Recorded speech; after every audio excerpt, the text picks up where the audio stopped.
ابتدا ہے رب جلیل کے بابرکت نام سے جو دلوں کے راز خوب جانتا ہے، دیکھتی ہیں کو سنتے کانوں کو السلام علیکم۔ امید کرتا ہوں کہ آپ سب خیریت سے ہوں گے۔ آج ہم بات کریں گے ٹیبلٹ کلیریسیڈ کے حوالے سے۔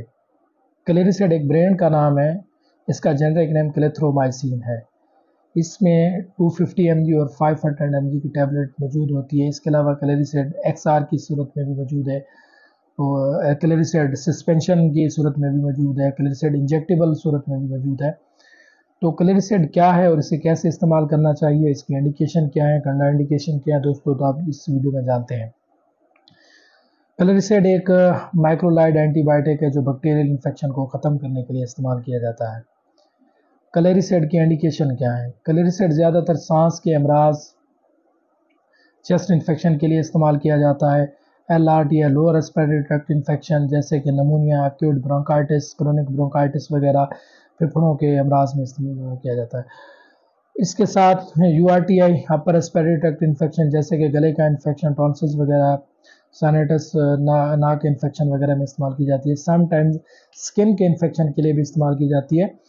ہمارے معدے میں ایک ایچ پلوری بیماری ہوتی ہے جو ایک خاص قسم کے بیکٹیریا سے پیدا ہوتی ہے۔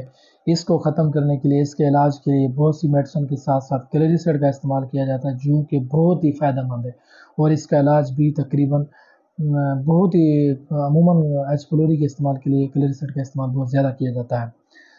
تو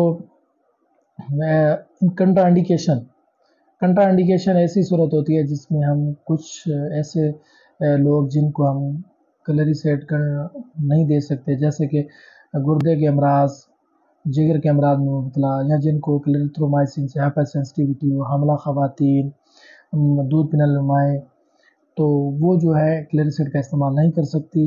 اگر پریگننسی کے دوران اتنی بھی ضرورت پڑ جائے کلیریسیڈ کی تو وہ آپ کی ماہر ڈاکٹر گائنیکولوجسٹ کے مشورے کے مطابق اگر وہ آپ کو ریکمنڈ کرتی تو پھر آپ استعمال کر سکتے ہیں، ادروائز اس کا استعمال ممنوع ہے۔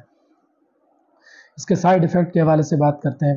سائیڈ ایفیکٹ جیسا کہ ہم کوئی بھی میڈیسن استعمال کرتے ہیں تو اس کے ہمارے جسم پر مؤثر اثرات رونما ہوتے ہیں۔ کلیریسیڈ کے سائیڈ ایفیکٹ بہت ہی کامن ہیں: وامٹنگ، نوزیا، سر درد، سر چکر آنا، اور زیادہ تر منہ کا جو ذائقہ ہے وہ کڑوا جاتا ہے۔ سکن ریشز بھی آ سکتے ہیں جو کہ سم ٹائمز الرجی بھی ہو سکتی ہے۔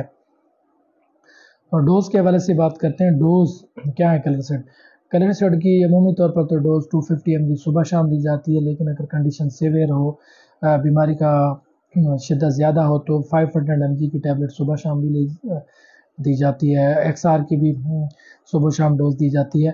اس کے علاوہ جن کو سسپینشن، چھوٹے بچوں کو سسپینشن کی ضرورت ہوتی ہے تو اس کی ڈوز کا تعین آپ کا ڈاکٹر ہی طے کرتا ہے کہ آپ کے بچے کے وزن کے حساب سے۔ اس کے ساتھ ساتھ اگر انجیکٹیبل کی صورت میں بھی کلیتھرومائسین کی ضرورت پڑ سکتی ہے تو وہ آپ کی بیماری کی نوعیت کے مطابق آپ کا مستند ڈاکٹر ہی ریکمنڈ کرتا ہے۔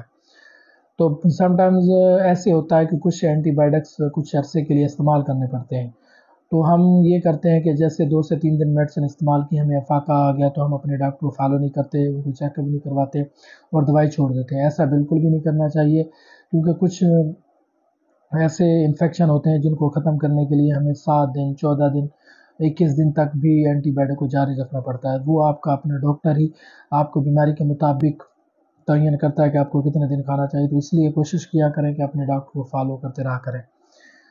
تو امید کرتا ہوں کہ یہ میری ویڈیو آپ کو پسند آئی ہوگی۔ زیادہ سے زیادہ لائک کریں، شیئر کریں، بیل آئیکن کو پریس کریں تاکہ آنے والی میری ہر ویڈیو آپ سے مس نہ ہو۔